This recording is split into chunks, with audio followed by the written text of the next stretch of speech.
Between 1967 and 1973, Britain removed every resident of a remote island chain. Some accounts describe pet dogs being killed in front of families to pressure them into leaving, so the United States could build a military base with no civilian population nearby.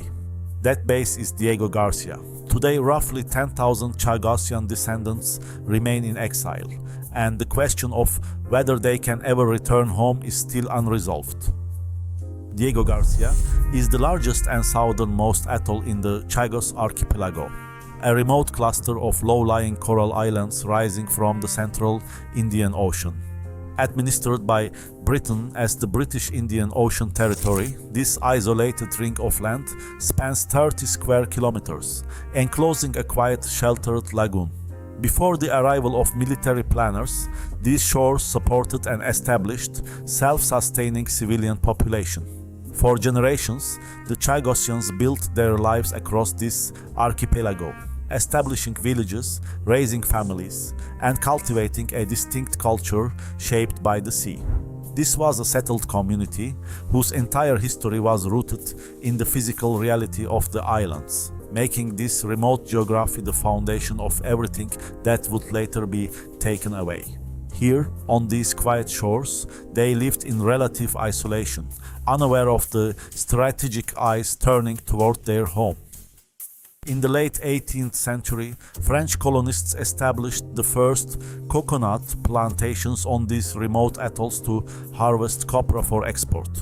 To support this labor-intensive enterprise, they brought enslaved people from Madagascar and East Africa to the islands. Over the subsequent generations, the descendants of this plantation society developed a particular Creole culture and a shared identity. They became the Chagossians, a community whose entire existence was defined by the rhythms of coconut cultivation, fishing, and maritime life. Living in the isolation of the central Indian Ocean, these early inhabitants created their own French-based Creole language and preserved rich oral traditions. Their world was self-sustaining, organized around the plantations where they lived and worked, and the coastal waters that provided their daily sustenance. Families grew interconnected, establishing strong ancestral roots across the archipelago. This social fabric survived major geopolitical shifts. In 1814, following the Treaty of Paris, France ceded the Chagos Archipelago to Great Britain.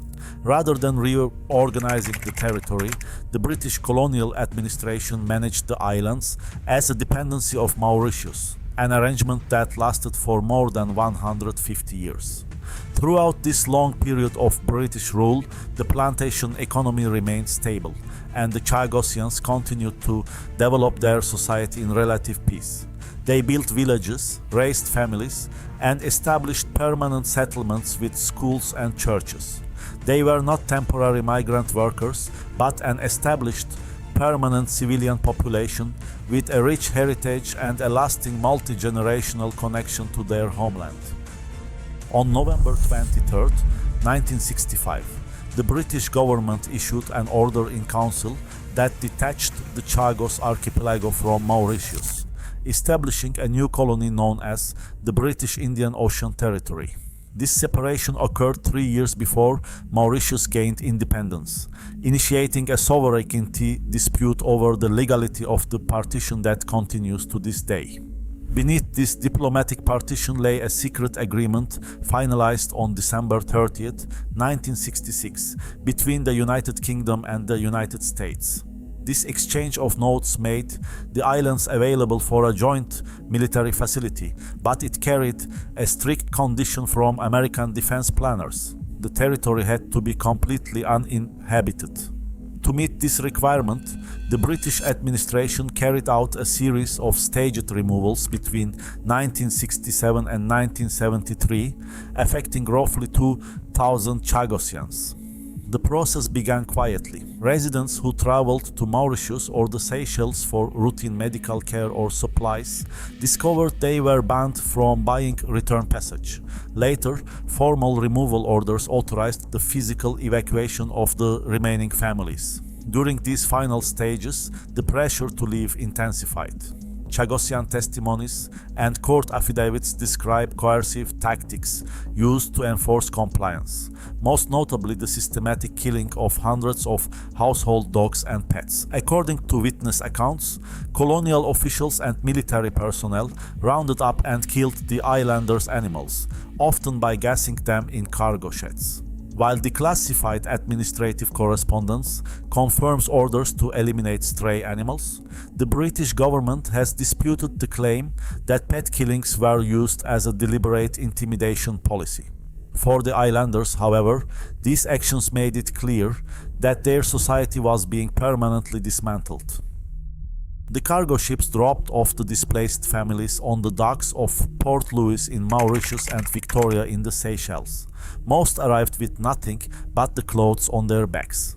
In these unfamiliar urban environments, the islanders faced immediate, severe poverty, high unemployment, and crowded substandard housing.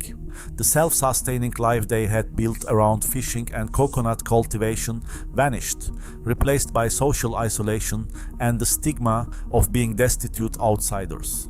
This displacement fractured their community structures, initiating a gradual decline in their distinct Creole dialect and oral traditions. To address these hardships, the British government distributed modest compensation payments in 1972 and again in 1982. These sums, which averaged less than $6,000 per adult in the later settlement, did little to offset the long-term economic and psychological toll of dispossession. Decades later, the struggle shifted from the slums of the diaspora to the courtrooms of London, turning a quiet memory of injustice into an active fight for enforceable legal rights. In November 2000, the UK High Court ruled that the 1971 immigration ordinance banishing the Chagossians was unlawful, temporarily restoring their legal right of abode. However, this victory was ultimately reversed. Following years of intense appeals, the House of Lords issued a narrow 3-2 decision in 2008, upholding the government's royal prerogative authority to permanently exclude the islanders, closing the domestic path to return.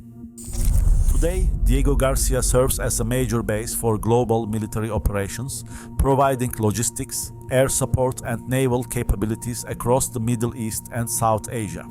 Behind the high security fences of this joint United States and United Kingdom installation, the human legacy remains unsettled. An estimated 10,000 Chagossians and their descendants live scattered in diaspora, mainly in Mauritius, the Seychelles, and the United Kingdom.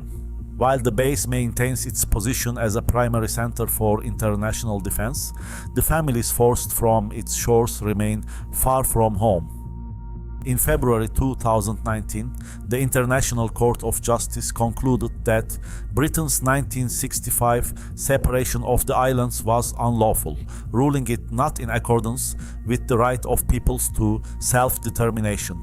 The court called for the archipelago's return to Mauritius.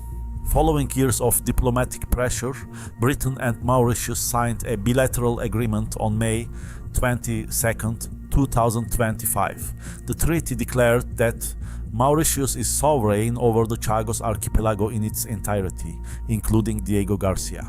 Under its terms, Britain retains use of the military base under a 99-year lease, reportedly valued at $136 million per year.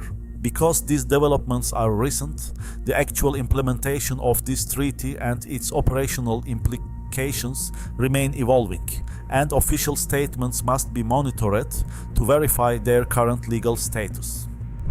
For the Chagossian people, treaties signed in distant capitals do not end their exile.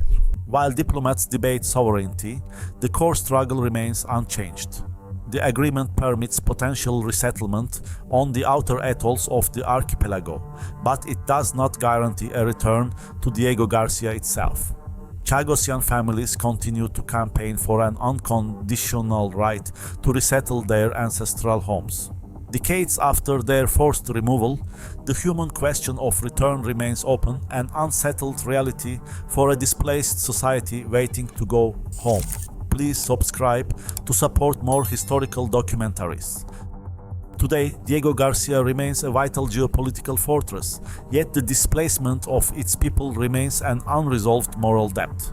As global boundaries shift, the cost of strategic necessity is still being paid.